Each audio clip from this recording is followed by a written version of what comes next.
Well, Leanne, as you know, military authorities confirming those suicide attacks in an internally displaced camp known as Dikwa. Now, 55,000 people have called Dikwa home, at least in the last year. And this internally displaced camp actually serves about 5 local government areas in the northeastern part of Borno state, in which a lot of residents have found solace in this internally displaced camp.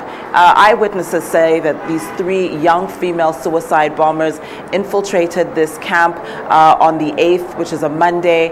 Of the 3, 2 girls then subsequently on Tuesday were in a queue to receive their daily rations in the morning hours of the 9th, and went ahead and detonated 2 bombs. It's interesting, the 3rd female suicide bomber recognized her family within the camp and was able to, de-escalate, I suppose, her anxiety, and was quickly turned over to authorities and is now in custody.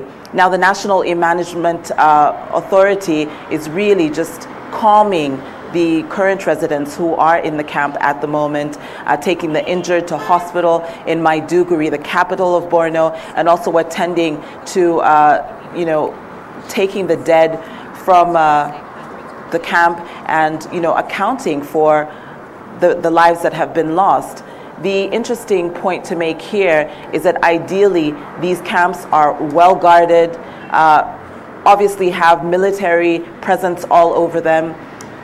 There's a constant understanding that perhaps maybe these women were able to evade, these military checkpoints based on the traditional dress that is, part of the Muslim wear, which is this burqa, in which doubles not only as modest wear, but also to be able to shield IEDs and bombs that are strapped to these young women's bodies. Leanne. I mean, you mention young women. I mean, they really, really are young. And from recent incidents, it seems that Boko Haram is using unassuming females to carry out some of their bidding. Is this the assumptions that you're seeing as well? Well, at the moment, there have not been any open claims by Boko Haram that this attack is linked to their brand of extremism, although the 3rd young suspect that was apprehended by the authorities is said to have come out and said that indeed it was Boko Haram who had sent them within the camp, and that other female suicide bombers would follow as a result.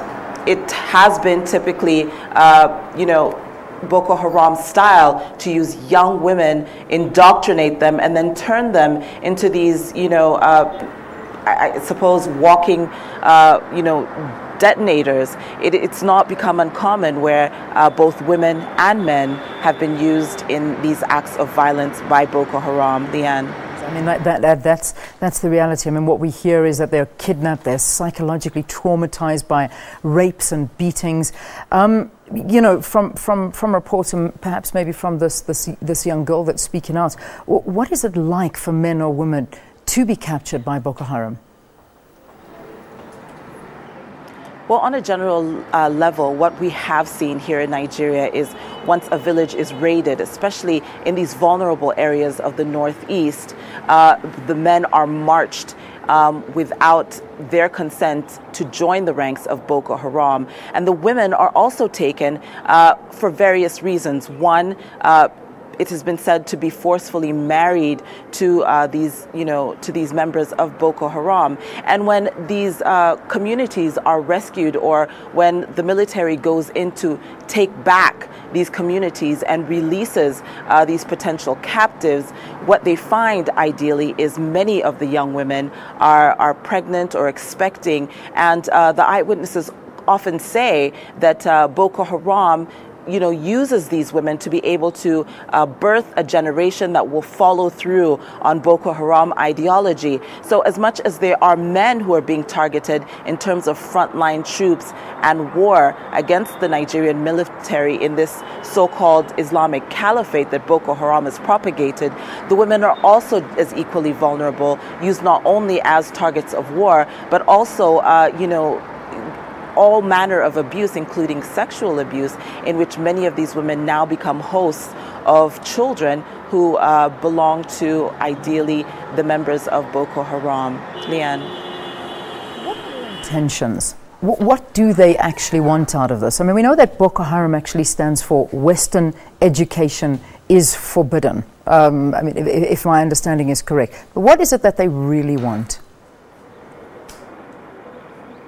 Well, according to the watchdog sites that follow these terrorist groups, fundamentally what Boko Haram in their core ideology is trying to do is to follow through on Sharia law, which is an extreme version of Islam in which there is no focus necessarily on a centralized government, but the people of Nigeria, just pay attention to Islamic teachings and Islamic way of life, really just taking on Islam as the central religion, and everything else falls by the wayside. What makes Boko Haram extremist or dangerous is their direct allegiance to what we now know as ISIL, and they have morphed into this terror organization that is recognized all over the world as one of the deadliest.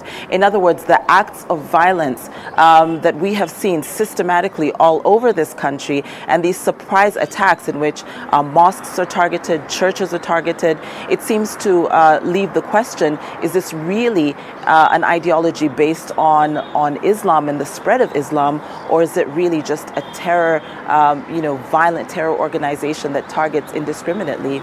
Leanne.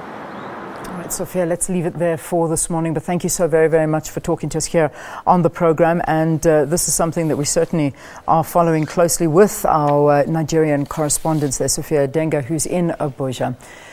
All right, now I'd like to